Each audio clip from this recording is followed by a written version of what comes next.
गोंदिया शहराला दोन भागांना जोडणारा महत्त्वाचा पूल अंडरग्राउंड या ठिकाणी आहे। आपण बघू शकता या ठिकाणी नेहमी पावसाळ्यात या ठिकाणी पाणी साचले जाते आणि रस्ता बंद होऊन जाते आणि विद्यार्थी आणि नागरिकांना मोठा त्रास सहन करावा लागते। या ठिकाणी उद्धव बाळासाहेब ठाकरे गटातील जिल्हा प्रमुख यांनी आंदोलन पुकारले होते। आमच्यासोबत बोलण्यासाठी जिल्हा प्रमुख आहेत। भाऊ काय सांगणार आपण? या ठिकाणी नेहमी पाणी साचते आणि यासाठी आपण इथं आंदोलन पुकारले होते, काय सांगणार?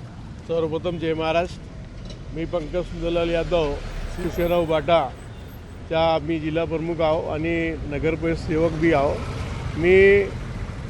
आम्ही जे हे मार्ग आहे अंडरग्राउंड त्याला म्हणतात यादव चौक ते अंडरग्राउंड जाणारा मार्ग आहे, ते आता गोंदिया शहराच्या दोन भागावर त्याची वाटणी झालेली आहे। त्यामध्ये या जोडणारा एकच मोठा भाग आहे।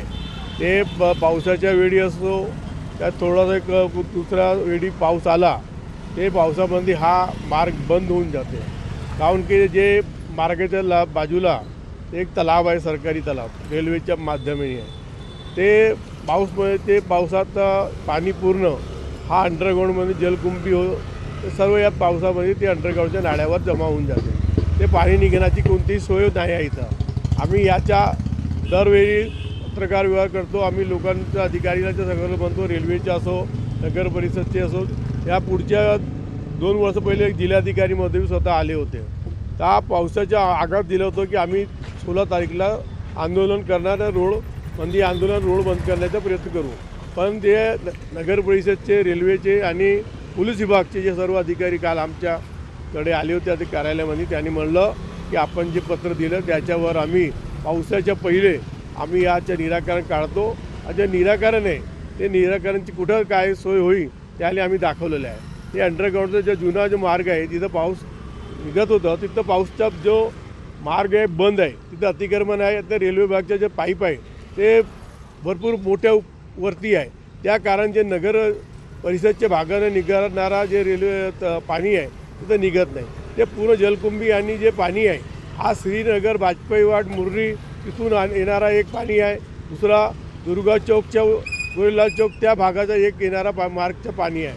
ते पाणी सर्व इथं जमा होऊन जाते ना, जे तलाव आहे त्याचे पाणी जमा होऊन जातं आणि जे वरतीचे पाणी आहे ते जमा होऊन जातं। ते शाळेला जाणारे लोक विद्यार्थी असो त्या व्यापारी गट असो तो सर्व लोक ते जाऊ शकत नाही।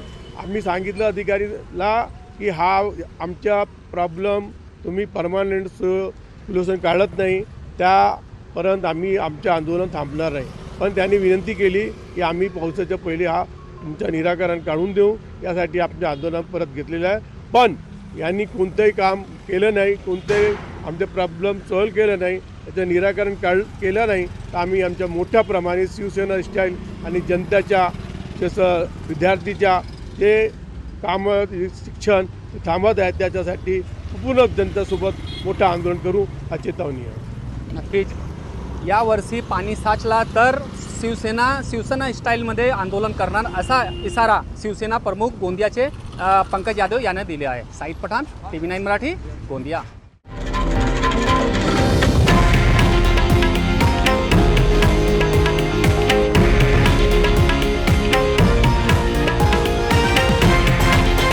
हे आहे देशातील नंबर 1 न्यूज नेटवर्क आणि आपण पाहत आहात TV9 मराठी, एकमेव।